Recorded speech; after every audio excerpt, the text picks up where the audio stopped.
ইসলামী bank news top 10।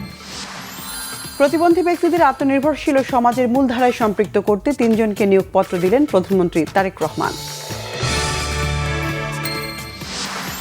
রাজধানীর মতিঝিলে শাপলা চত্বর হত্যা মামলায় কারাগারে পাঠানো হয়েছে সাবেক মন্ত্রী আব্দুল লতিফ সিদ্দিকীকে। দুপুরে আন্তর্জাতিক অপরাধ ট্রাইব্যুনালে হাজির করা হয় তাকে। দেশে ফিরলে শেখ হাসিনাকে গ্রেফতার করা হবে, তবে আইনি সুবিধা পাওয়ার অধিকার তার আছে, জানালেন আইনমন্ত্রী মোহাম্মদ আসাদুজ্জামান।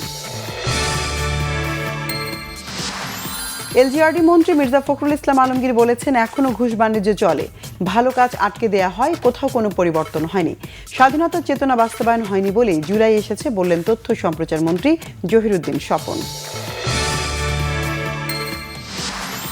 জুলাই পদযাত্রার অংশ হিসেবে দুদিনের কর্মসূচিতে অংশ নিতে সিলেটে পৌঁছেছেন জাতীয় নাগরিক পার্টি এনসিপির শীর্ষ নেতারা।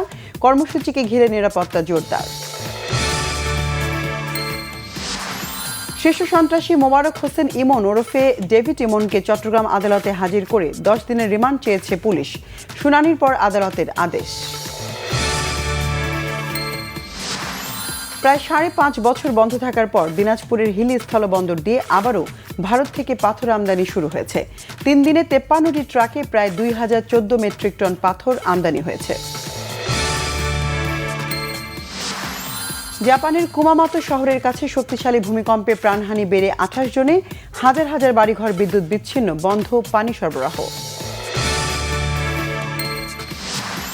বিশ্বকাপে খেলার সময় বিতর্কিত আচরণের বিরুদ্ধে অ্যাকশনে যাচ্ছে ফিফা।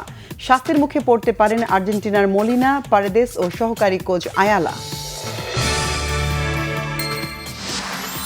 বিশ্বকাপ থেকে অনাকাঙ্ক্ষিত বিদায়ের পর চারদিকে সমালোচনার ঝড় উঠলেও কোচ কার্লো আনচেলিত্তির ওপর আস্থা হারাচ্ছে না ব্রাজিল ফুটবল কনফেডারেশন।